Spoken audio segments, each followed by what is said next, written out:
Selamat pagi, Pak Sony, Kang Bima, Pak Benyamin. Sekali lagi, saya tetap menggunakan masker, mohon maaf. Assalamualaikum warahmatullahi wabarakatuh. Waalaikumsalam warahmatullahi. Ya, concern saya selalu pada situasi fasilitas kesehatan. Mengapa kemudian semua orang berteriak kepada pemerintah pusat dan sudah dilakukan, termasuk Kang Bima, mengatakan tarik rem darurat fasilitas kesehatan. Hari ini Kompas menurunkan darurat oksigen dan turunan harian laporan harian Kompas yang utama adalah di Yogyakarta sebagai salah satu contoh saja. Ini benar ya, Kang Bima, kita darurat untuk oksigen, rumah sakit, obat-obatan masih terjadi, Kang Bima? 2 hari yang lalu kami cek di lapangan, stok oksigen habis di mana-mana, hanya ada 1 distributor. Itu pun menjelang habis, dan kami cek ke jalur distribusinya semua, distributor, memang pasokan sudah nggak ada, dan kami juga cek ke rumah sakit, ada beberapa rumah sakit bahkan habisnya itu hari ini. Pada itu kami bergerak cepat, saya kontak Pak Menteri Kesehatan, teman-teman di Kementerian BUMN, alhamdulillah kemarin kita dibantu, jadi ada 100 tabung gas besar, kami bawa ke Krakatau Steel ke Cilegon untuk diisi dan distribusikan ke rumah sakit yang betul-betul kebutuhannya darurat. Jadi saya kira konsentrasi kita hari ini adalah ke situ. Kita harus bisa pastikan jalur distribusi normal seperti apa kesiapan volumenya, dan di sisi lain yang darurat-darurat stok dari rumah sakit harus kita prioritaskan dengan jalur distribusi yang memang darurat ya, yang diinisiasi oleh Kementerian BUMN. Ya, nah situasi yang sama Pak Benyamin di Tangerang Selatan untuk fasilitas kesehatan di sana, saya tahu ada mix sih antara warga di Jakarta yang juga suka datang ke rumah sakit di Tangerang Selatan, di kawasan Bintaro dan sekitarnya. Situasinya rumah sakit seperti apa sekarang, Pak Benyamin? Iya, tingkat bor di 22 rumah sakit swasta yang menjadi rujukan COVID, 1 RSU, dan 1 lagi rumah sakit tipe D di Serpong Utara. Ini ICU-nya, tempat tidur ICU-nya sudah 100% dan tempat tidur isolasinya 87%. Sama dengan di Kota Bogor tadi, kesulitan kami sekarang ini adalah bagaimana suplai oksigen itu bisa terjamin setiap hari, Pak. Itu yang jadi konsentrasi kami hari ini. Ya, selain oksigen, Pak Benyamin, obat-obatan bagaimana situasinya? Masih terlihatkah di apotek ada orang mengantri, atau situasi obat-obatan di rumah sakit, terutama antivirusnya dan lain-lain? Kita sempat mendengar ada krisis pada waktu itu. Sekarang? Iya, memang kalau antrian di apotek tidak ada ya Mas ya. Tapi kelangkaan beberapa jenis obat-obatan dilaporkan kepada kami terjadi kesulitan di rumah sakit dan di semua klinik fasilitas kesehatan masyarakat. Itu juga yang menjadi perhatian kita supaya beberapa jenis obat, tidak semuanya, tapi itu bisa tercukupi pada waktunya.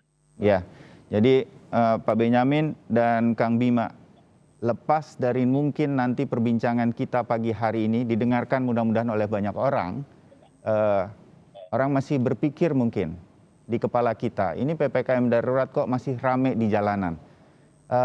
Kita tampaknya sudah nggak perlu berpikir bagaimana menerapkannya lagi, warga mudah-mudahan bisa mengerti. Karena saya yakin yang disampaikan Pak Benyamin dan Kang Bima, ini adalah fakta-fakta yang terjadi. Kita krisis obat-obatan dan oksigen, untuk rumah sakit kita pun masih situasi darurat. Kang Bima, ini Anda nggak main-main kan mengatakan ini, bukan untuk menakut-nakuti, tapi inilah fakta di Bogor dan juga Tangerang Selatan. Kang Bima.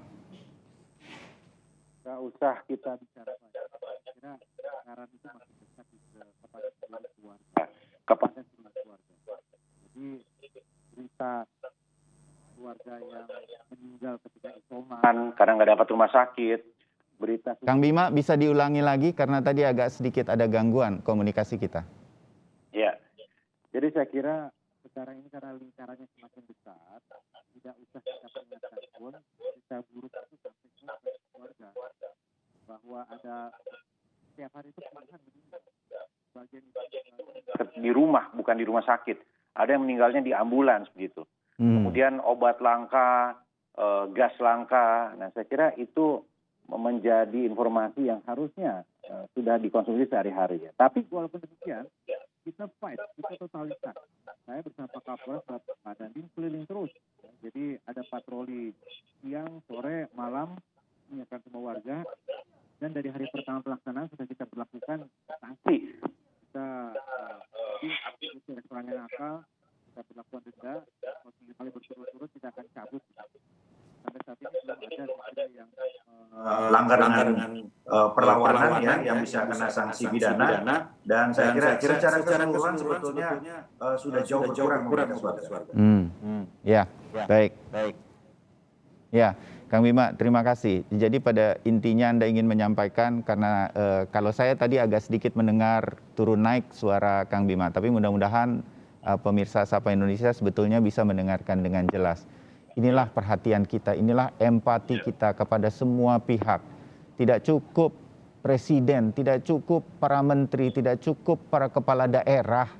Kita butuh empati selama 2 minggu ke depan sejak tanggal 3, jadi ini sudah beberapa hari. Diam di rumah. Ya, Kang Bima mau sambil diperbaiki mikrofonnya. Saya ke Pak Soni dulu. Pak Soni, pun begitu, kami tetap mengharapkan Satgas COVID-19 sampai keturunan-turunannya Satgas COVID-19 di daerah bekerja sama dengan kepala daerah. Tetap Pak, ini situasi darurat. Kita butuh terus tidak bosan dan tidak boleh kalah. Ada saja mungkin warga negara Indonesia di mana-mana yang masih membandel dan masih tetap keluar rumah walaupun itu bukan untuk keluar yang sesuatu yang penting. Bagaimana ini kemudian Satgas COVID-19 menegakkan penegakan hukumnya. Sekali lagi saya katakan ini situasi darurat. Rasanya mungkin perlu ada penegakan hukum supaya orang tahu bahwa iya ini bisa dihukum. Hal-hal semacam ini, Pak Soni? Ya, Bung Bayu, terima kasih atas dukungannya juga. Tentu kami memantau setiap saat ya bagaimana perkembangan di lapangan dan juga berkoordinasi, berkomunikasi, dan berkolaborasi. Satgas pusat tidak mungkin berjalan sendirian, oleh karenanya Satgas daerah perannya menjadi sangat penting. Ya. Kami sudah mengamati beberapa wilayah kemarin, ya khususnya di 7 provinsi yang diberlakukan PPKM darurat. Kami juga sudah komunikasi juga dengan teman-teman dari Satpol PP maupun Polri. Ada beberapa hal memang. Yang pertama adalah sosialisasi ke masyarakat perlu secara terus-menerus karena belum semua masyarakat mengetahui pemberlakuan pembatasan kegiatan masyarakat darurat ini. Ya. Sehingga dalam 2 hari kemarin masih ada upaya sosialisasi secara masif. Lalu kemudian juga masih ada kerumunan sehingga Satpol PP maupun Polri membubarkan. Ya, misalkan saja di Yogyakarta, ya mulai jam 5 sore supaya tidak ada kerumunan di Malioboro itu disekat. Lalu kemudian bagi pelanggar diberi sanksi sosial. Lalu kemudian kalau kita lihat lagi di Bali, itu dalam operasi Aman Nusa 2 ini Polri memberikan edukasi pada masyarakat dan juga bersama Satpol PP memberikan sanksi denda sebesar Rp1 juta bagi pelanggar protokol kesehatan sesuai dengan peraturan gubernur yang berlaku. Lalu kemudian juga di Jakarta salah satu tantangannya adalah para pedagang kaki lima. Jadi kemarin sudah ditertibkan, lalu juga diberi sosialisasi, dibubarkan dan kemudian diberikan masker. Sedangkan di Jawa Tengah misalkan ada tantangan di pasar tradisional ya, masih ada kerumunan di pasar tradisional sehingga mereka ditegur secara lisan, kemudian diberitahukan bahwa di dalam pelaksanaan PPKM darurat apa saja yang boleh dan apa saja yang tidak. Jadi 2 hari kemarin memang bersama dengan Satgas daerah, Satpol PP dan Polri melakukan upaya sosialisasi dan menindak berbagai hal yang melanggar dari PPKM darurat.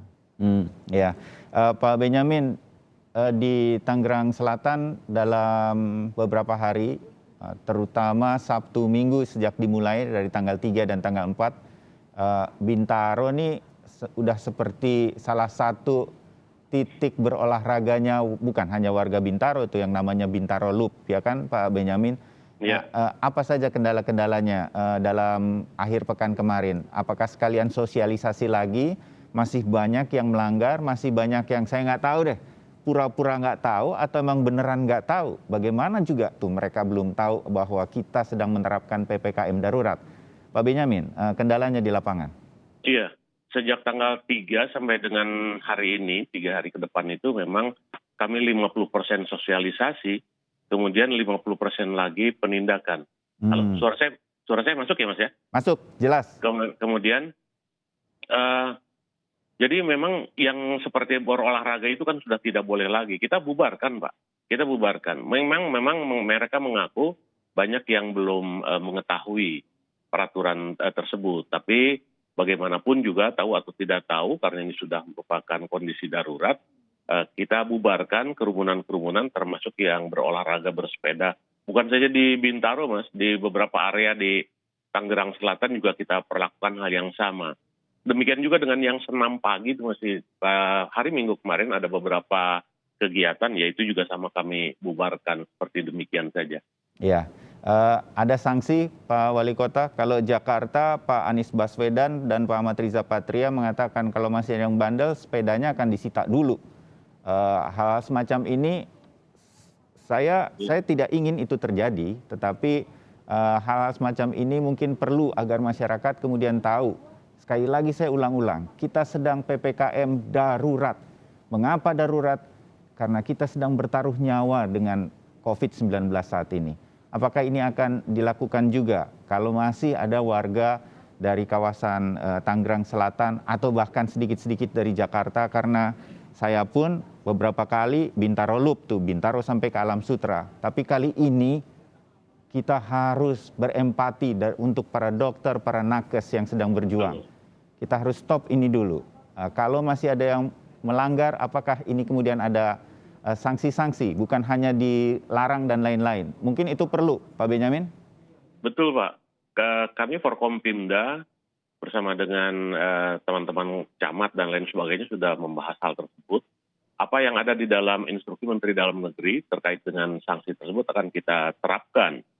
Bahkan sampai kepada tindak pidana ringan yang bisa kita berikan kepada mereka. Jadi kemarin waktu dalam sosialisasi ya sanksinya memang bukan sepeda yang kita ambil, tapi bannya aja kita kempesin beberapa gitu kan. Nah ini mudah-mudahan menjadi pengingat bagi mereka bahwa kegiatan bukan olahraganya yang kami larang, tapi berkerumunnya itu. Kegiatannya olahraganya silakan di rumah monggo, sila masing-masing nggak masalah gitu kan. Tapi kalau berkerumun di luar ini yang kami cegah. Ya, jadi penutupan ini sekali lagi sementara demi kita semua untuk bisa menurunkan tingkat penularan COVID-19. Kang Bima, Anda bersama tim, saya tahu tuh suka banyak hal-hal yang Anda lakukan untuk bisa menyadarkan warga Kota Bogor dan sekitarnya bahwa kali ini sama semua keluhannya. Ya, kita begini lagi, kita harus diam lagi di rumah. Tapi kali ini situasinya berbeda. Saya mulai dengan faktor darurat oksigen, darurat obat-obatan. Kalau nggak percaya, coba aja. Anda datang ke apotek, tanya sebuah obat. Kalau perlu online, pasti ada obat-obatan yang sangat dibutuhkan. Vitamin-vitamin tertentu hari ini sudah mulai sulit untuk kita dapatkan. Kang Bima dan Pak Benyamin tidak bohong mengenai hal itu. Ini yang saya tantang Anda semua. Kalau Anda belum mengerti juga kata darurat tersebut, kita harus menekan penyebaran COVID-19. Di Bogor, bagaimana situasinya, Kang Bima? Ini juga kota yang Anda galakan olahraganya dulu, dari mulai lari pagi sampai bersepeda. Tapi kali ini, sepanjang akhir pekan kemarin, masih perlu sosialisasi atau beberapa titik-titik yang harus berkoordinasi dengan Kabupaten Bogor juga seperti Sentul dan lain-lain. Bagaimana laporannya, Kang Bima? Secara umum sebetulnya mobilitas warga sudah jauh berkurang, ya kami lihat itu. Tapi yang masih menjadi PR itu di warung Tegal, di warung bakso, ya kemarin kami keliling masih ada yang nakal. Nah disitulah ketegasan diperlukan. Ya. Jadi langsung Sekali dibuka. lagi, warung-warung itu boleh buka, tapi nggak boleh makan di situ. Boleh boleh take makan. away, boleh dibeli, Iya. dibawa pulang. Betul, Kang Bima ya? Iya, betul. Jadi yang tertib itu restoran besar, kafe-kafe sudah paham. Tapi kalau warung-warung bakso, warung Tegal itu kan segmennya memang berbeda, bukan online gitu. Nah, ini mereka masih makan di situ. Ini yang kita tindak kemarin. Tapi di sisi lain memang kita imbangi juga dengan mobilisasi bantuan logistik. Jadi saya sampaikan kepada warga Bogor, bagi yang membutuhkan lapor ke Pak Lurah, nanti Pak Lurah akan ke posko logistik darurat. Di situ kita full semua bantuan sembako dari mana-mana kita alirkan gitu. Jadi kita pun enak gitu ya, melarang tapi ada opsi solusinya. Dan yang kedua kita exposure terus, Mas, kondisi yang ada di Kota Bogor, kelangkaan oksigen, susahnya tempat tidur, obat-obat mahal, supaya warga itu mikir, betul-betul mikir bahwa kondisinya memang betul-betul berbeda. Ya, saya setuju dengan upaya-upaya ini. Ini juga yang pagi hari ini saya ingin sampaikan bahwa kita tidak dalam situasi-situasi yang dibuat-buat, tetapi inilah fakta bahwa kita sedang darurat fasilitas kesehatan, sedang segala sesuatu berkaitan dengan menekan mobilitas. Pak Sony, sedikit saja. Dalam evaluasi dari Satgas COVID-19 Pusat dalam 2 hari sampai terutama di Sabtu Minggu kemarin, apa yang kemudian bisa disampaikan dalam arti mobilitas tampaknya sudah mulai menurun atau bagaimana dari laporan-laporan yang didapatkan dari seluruh Satgas COVID di daerah? Mas Sony. Ya, betul. Mobilitas mulai turun terutama di 7 provinsi pelaksanaan PPKM darurat ini. Dan juga yang kami perhatikan adalah kepatuhan terhadap protokol kesehatan. Bagi mereka yang tetap harus melakukan mobilitas, mereka harus tetap mematuhi protokol kesehatan. Kami masih menemukan di beberapa kabupaten kota, bahkan di level 4, yang kepatuhan protokol kesehatannya masih kurang baik. Oleh karenanya, kami akan melakukan berbagai hal. Sore ini kami juga akan koordinasi dengan seluruh provinsi dan kabupaten kota yang termasuk dalam PPKM darurat nanti sore.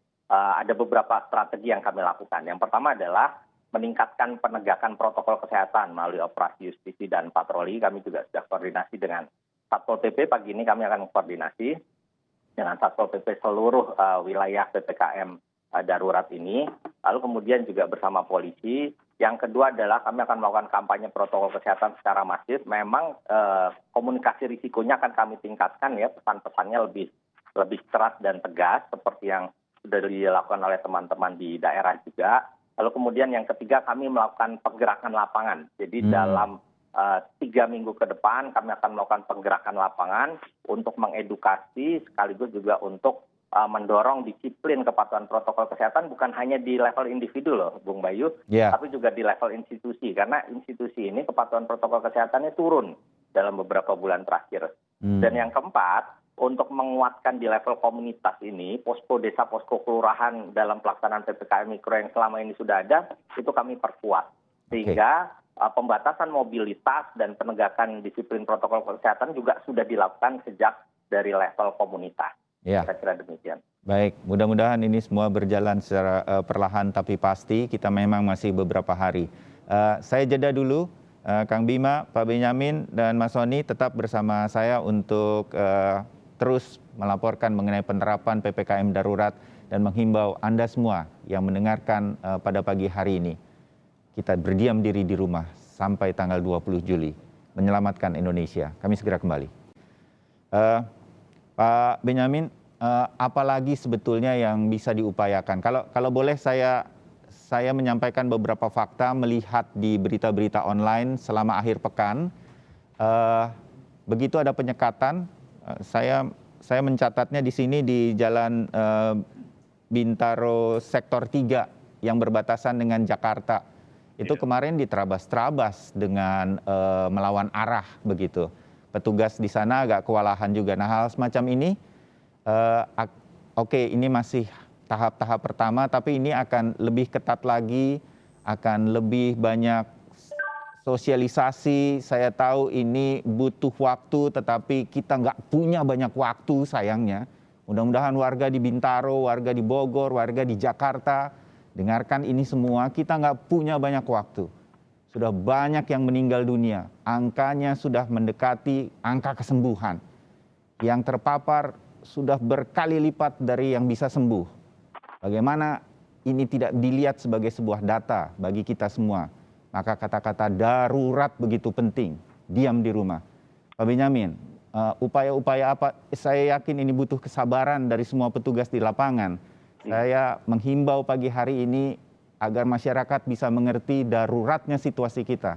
Pak Benyamin, penegakannya untuk yang masih melawan arah, nggak bisa juga dibilangin, tapi harus apa kemudian? Kalau perlu ketegasan, saya rasa semua rakyat Indonesia mendukung ketegasan tersebut dilakukan para kepala daerah. Pak Benyamin? Betul. Kami Forkopimda sudah sepakat. Kalau perlu akan dilakukan tindak pidana ringan nanti di lapangan bagi para pelanggar. Itu sudah kita persiapkan perangkat-perangkatnya. Sampai ketua pengadilan pun sudah mempersiapkan hakim-hakimnya.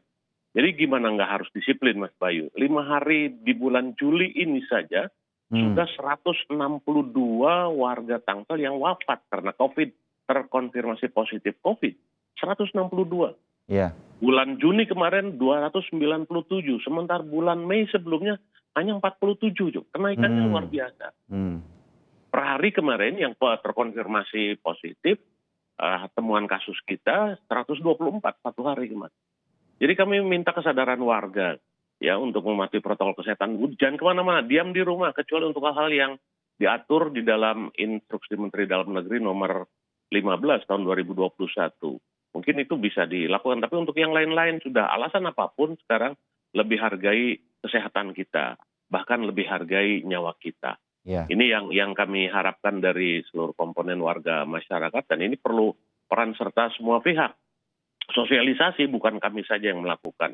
Alhamdulillah dibantu DKM Masjid, kami selalu ada pengumuman-pengumuman di masjid itu untuk mentaati protokol kesehatan dan lain-lain sebagainya. Rumah ibadah dari seluruh agama di kita ditutup kembali, ini semua bisa mengerti, Pak Benyamin? Betul, sudah. Alhamdulillah kami sudah komunikasi dengan berbagai kelompok agama di Kota Tangerang Selatan. Alhamdulillah mereka memahami keputusan tersebut begitu. Ya, oke. Kang Bima, ulangin lagi. Konyolnya kita, ironisnya kita. Anda tadi mengatakan banyak warga harus isolasi mandiri. Terpapar COVID, tapi tidak bisa ke rumah sakit. Karena percuma. Ke rumah sakit, mereka juga tidak bisa menangani dengan baik. Sehingga diharapkan mereka bisa isolasi mandiri. Disinilah kemudian banyak jatuh korban. Nggak sempat dibawa ke rumah sakit. Ambulans sedang on the way mungkin. Tetapi warga sudah harus meninggal dunia. Situasi seperti ini yang harusnya membuat kita empati pada situasi ini. Kalau masih sehat, alhamdulillah diam di rumah. Kang Bima, benar ini banyak terjadi kan di Bogor? Ada 3 hal yang bisa terjadi dalam kemungkinan yang sangat terburuk ya, yang sangat terburuk. Jadi mimpi buruk kita itu adalah pertama, nakes semuanya tumbang. Nggak ada artinya kita menambah tempat tidur, nggak ada artinya kita menambah ruang isolasi ketika nggak ada yang merawat. Itu yang paling mengerikan pertama. Dan sebagian besar nakes sekarang tumbangnya itu justru dari keluarga, kluster keluarga. Yang kedua adalah habisnya oksigen. Kalau pasokan oksigen ini stop, saya tidak bisa membayangkan ya, itu akan terjadi bencana seperti apa, katastrofi itu. Yang ketiga adalah obat-obatan yang kemudian susah diperoleh. Nah, 3 kombinasi ini betul-betul bencana besar bagi kita semua. Jadi sekarang hari ini warga saya ajak semua untuk berpikir ke arah sana, Semuanya itu sekarang berpulang lagi kepada diri kita. Nggak bisa lagi kita mengandalkan banyak hal ya. Jadi semuanya tergantung kita. Saya ingatkan, saya sodorkan, saya paparkan semua skena-skena terburuk itu dengan cara macam-macam. Ya, mulai dari pemberitaan sampai saya berkeliling bersama Forkopimda, naik di atas mobil polisi untuk menyampaikan kepada warga. Ya memang seperti orang konyol, teriak-teriak keliling kota seperti zaman dulu begitu. Tapi itu harus kami lakukan, apapun kami lakukan. Sosmed kami lakukan, berita kami lakukan, press conference kami lakukan, ya lewat jalur RT, RW. Hari ini kita bentuk relawan pemuda, jadi semua kita lakukan untuk membuat warga sadar bahwa situasinya hari ini berbeda. Nggak pernah saya kira kita ada dalam situasi yang seperti ini dan ini Ya. membutuhkan kebersamaan. Ya, karena oksigen langka, obat-obatan langka, tenaga kesehatan dan para dokter menjadi kelelahan dan akhirnya terpapar karena membeludaknya positif COVID-19. Ini yang harus kita kurangi. Caranya simple, epidemiolog berkali-kali sudah kami hadirkan. Simple, diam di rumah. Inilah menarik rem darurat tersebut. Pak Sony, upaya-upaya ini bisa berhasil. Dan melihat situasi bahwa mobilisasi mulai berkurang, optimisme itu masih mungkin terjadi, masih bisa kita lakukan, Mas Sony? Ya, betul. Jadi kita harus tetap optimis di tengah kesulitan yang ada, tentunya dengan upaya yang luar biasa, karena kondisinya juga luar biasa. Oleh karenanya kami punya beberapa target ya, yang jelas penurunan tambahan kasus COVID-19, karena bagaimanapun juga sekarang jumlah kasus aktifnya sudah 295.000, jauh lebih besar daripada jumlah kasus aktif di puncak pada tanggal 5 Februari lalu sebesar 176.000. Jadi sekarang kita ini 120.000 lebih banyak daripada kasus tertinggi di bulan Februari lalu. Lalu kemudian yang kedua, kami punya target juga pemerintah, intinya penanganan kesehatan bisa terkendali sehingga kita bisa menyelamatkan lebih banyak orang. Amin. Dan yang ketiga adalah kepatuhan masyarakat terhadap protokol kesehatan meningkat ya. Ini tadi saya sebutkan berkali-kali bahwa kepatuhan institusi penting karena ketika institusi misalkan restoran, kantor dan seterusnya tidak mematuhi apa yang sudah digariskan di dalam PPKM darurat, itu individu yang ada di dalamnya juga menjadi tidak patuh terhadap protokol kesehatan. Oleh karenanya kita harus bersama-sama, tidak mungkin kita sendiri, tapi tetap optimis dengan semangat bahwa insya Allah dalam 1-2 minggu ke depan akan terjadi perbaikan. Ya, Kang Bima sedikit berkaitan dengan institusi, kantor-kantor sudah mulai mengerti bahwa kalau mereka bukan essential sektor, bukan sektor-sektor yang penting yang hanya bisa dalam keadaan darurat dibuka, kesehatan, obat-obatan, supermarket atau untuk kebutuhan pokok, semua harus berhenti. Jangan cari-cari celah lagi. Kasihan karyawannya. Semua bertarung dengan ini, kita disuruh memilih mudah sebetulnya. Situasinya darurat sekarang. Mau uang atau kesehatan. Cuman itu. Bisa mengerti mereka, para pengusaha di Bogor dan juga di Tangerang Selatan. Kang Bima lebih dulu. Iya, jadi kita melihat memang betul masih ada yang colongan. Seperti kemarin saya lewat toko sepeda masih buka, saya ingatkan, kami ingatkan. Dia bilangnya begini, harus total, boleh nggak saya ditutup tapi dibuka sedikit aja pintunya atau pintu belakang. Jadi masih bisa ada orang yang beli begitu. Ya colongan-colongan seperti itu yang ada. Jadi nggak boleh lelah, kita ini harus terus keliling ya. Karena lagi-lagi ini masalah dapur, ini masalah periuk ya. Tapi kan begini ya, ada yang harus kita tindak tegas betul karena memang mereka nggak tutup juga masih bisa survive gitu. Nggak buka juga masih bisa survive. Tapi banyak juga yang memang kita harus sedikit berpikir gitu ya untuk pendekatannya ya. Seperti warga yang kalau nggak boleh diizinkan buka, dia nggak bisa makan. Nah ini harus kita pikirkan betul. Makanya kemudian komunikasinya berbeda, Mas. Bansos juga kalau saya melihat teman-teman yang kemudian berdebat secara misalnya di WA Group begitu, selalu nggak salah juga ketika mereka kemudian mengatakan, ya bansosnya mudah-mudahan nggak disalahgunakan lagi dan hal semacam itu, karena itu sudah pernah terjadi begitu. Nah bagaimana Kang Bima di Bogor untuk bansos, karena ini kan harus cepat, harus segera bagi sektor-sektor yang setiap, kalau mereka nggak buka, mereka memang mengalami kesulitan ekonomi. Bansos diharapkan menutup ini selama beberapa waktu ke depan. Kang Bima. Bansos itu berproses ya, ada PKH, ada program-program lain dari kementerian, dari provinsi gitu. Nah kami memilih mengambil langkah cepat saja, saatnya solidaritas warga diperkuat. Bagi warga yang mampu untuk berbagi, ya saya sudah umumkan silakan, ini nomor teleponnya, bisa ngasih beras, bisa ngasih gula, bisa ngasih paket. Nah sekarang alhamdulillah sudah menumpuk banyak. Nah ini kita distribusikan berdasarkan prioritas kebutuhan. Karena kalau bantuan-bantuan tadi, satu masih ada prosesnya yang panjang, Ya. Kedua, belum tentu tepat sasaran. Ketiga, penggunaannya pun kita tidak bisa kawal begitu. Jadi sekarang ya ini sistemnya sistem bantalan aja, langsung aja didistribusikan. Saya perintahkan satu prioritas bagi yang isoman per logistik supply.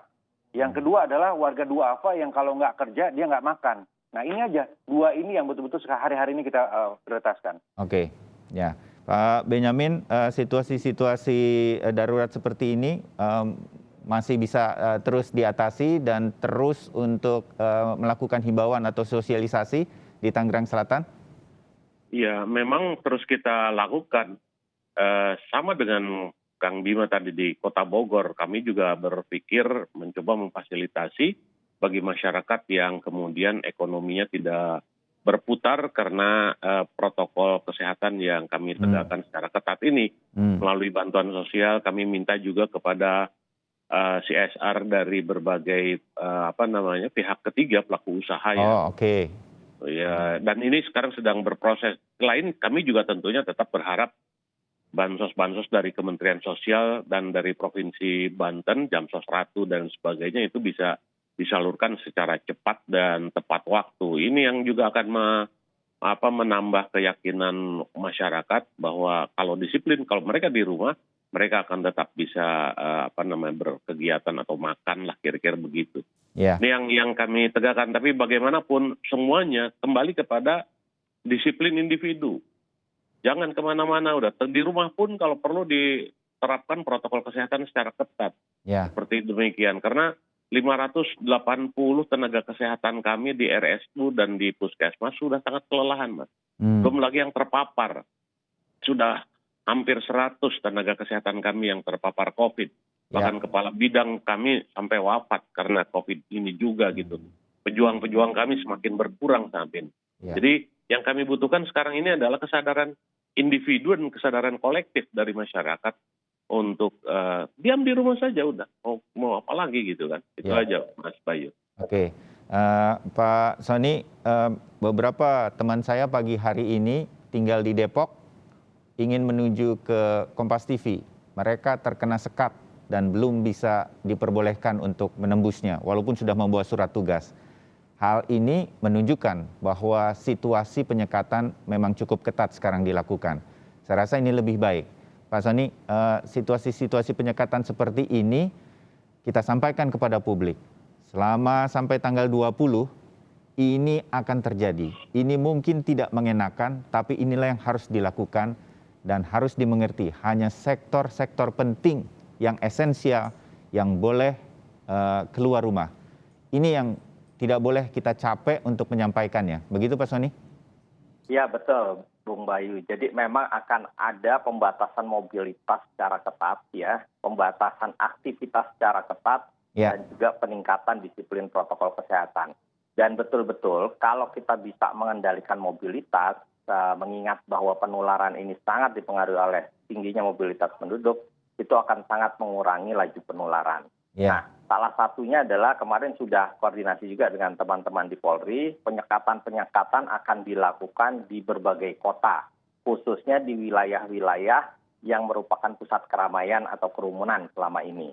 Jadi akses menuju ke berbagai tempat itu akan sangat dibatasi, teman-teman Polri akan berusaha keras untuk itu dalam konteks operasi Amanusa 2. Jadi memang masyarakat harus mendukung dan kalau tidak ingin memperoleh sanksi pemutarbalikan atau kemudian sanksi secara administratif di tempat, maka diam diri di rumah adalah pilihan yang terbaik. Jadi patuhi betul bahwa kita dalam kondisi darurat. Makanya pemerintah memberikan nama PPKM darurat. Ya. Kata darurat itu sendiri sudah memaknai bahwa kondisi yang ada betul-betul dalam kondisi darurat. Ya.